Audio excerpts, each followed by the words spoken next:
Hey guys, my name is Miska and welcome to Overwatch Central. So today I've got another roundup for you. We usually do these on Fridays, but I wanted to do it today. So yeah, let's just get right into it. We're gonna start off with a fairly recent post actually, talking about Roadhog. There was a post on the forums discussing what kind of pet each hero would own. People were talking about Diva would pretty obviously have a bunny. I can imagine Roadhog with a tiny chihuahua that he loves so much. Someone else said that they think Roadhog should have a miniature pig. And then Michael Chu just randomly chipped in and said, I think he'd have a Kunakun. I believe this is how it's pronounced at least. It's a very small, sort of a miniature pig, with origins in New Zealand. Now there's been a lot of speculation about Roadhog actually not being from Australia and being from New Zealand based on voice lines and skins and that sort of stuff. And I guess this sort of confirms it really. So Roadhogs Nationality isn't actually Australian, he's actually from New Zealand, it seems. I wanted to include this because we rarely get these little bits of lore here and there, or at least sort of confirmation around this sort of stuff. And I'm glad seeing Michael Chu being so active on the forums and Reddit this week, which brings me to my next section. Michael Chu did a big Reddit AMA actually, where he just answered a bunch of questions from a bunch of people who went on for quite a while actually. And I'm not gonna read out all the questions here or anything like that, but I just wanted to do some quick fire highlights of a couple questions and so on, just to include this in this video. So first up we have a bit of a cryptic answer about the hero portraits shown on Winston's computer screen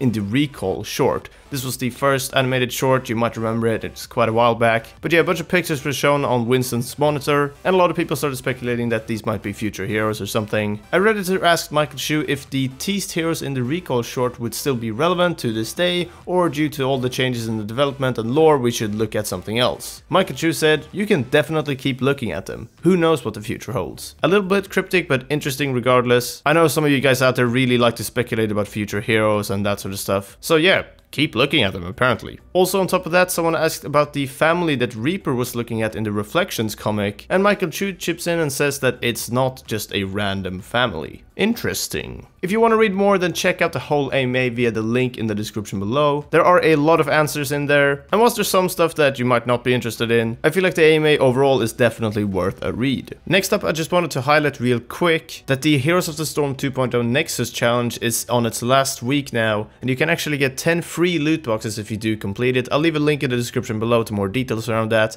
And also, Overwatch will be free worldwide. That's right, worldwide free weekend on May 26th to May 29th for Overwatch. This goes for all platforms, so make sure to get all of your friends involved that haven't played Overwatch already. Next up, we have another Battle.net forum post. And this one is actually about a week old, but I wanted to include it here because we haven't mentioned it in case someone had missed it. It's just a post talking about arcade stats, or rather requesting and asking about it. Jeff Kaplan comes in and said, we would like to add arcade stats as well as a total stats section to the career profile. I would love this, just having a total hours played and a bunch of other total stats, but mainly the hours played at least for me. So yeah, just wanted to include this here in case some of you had missed that. But like I said, that post was from about over a week ago. Either way, we're moving on. Other than that, the Overwatch anniversary was announced for next week on the 23rd. We made a video on it yesterday, just real quick. We'll be seeing the return of the previous in-game events with some slight tweaks to them over the course of this year as well, by the way, as confirmed at the New York anniversary event. So that's kind of as expected, as Jeff Kaplan had kind of hinted at that in the past. We might also be getting skins related to other Blizzard games actually in the future. At least Jeff Kaplan is open to the idea. They just really didn't want to do it for year one at least. But yeah, that is pretty much it for this roundup so far. I hope you guys enjoyed it. We just wanted to throw a bunch of news together to sort of, you know, bring everyone up to speed. Feel free to check out the sources and the links in the description if you have any questions or if you want to just read any full posts. And yeah, that's pretty much it for this time. Thank you very much for watching. Make sure to subscribe for more Overwatch content. Drop a like on the video if you enjoyed it. And until next time, take care and we'll see you then.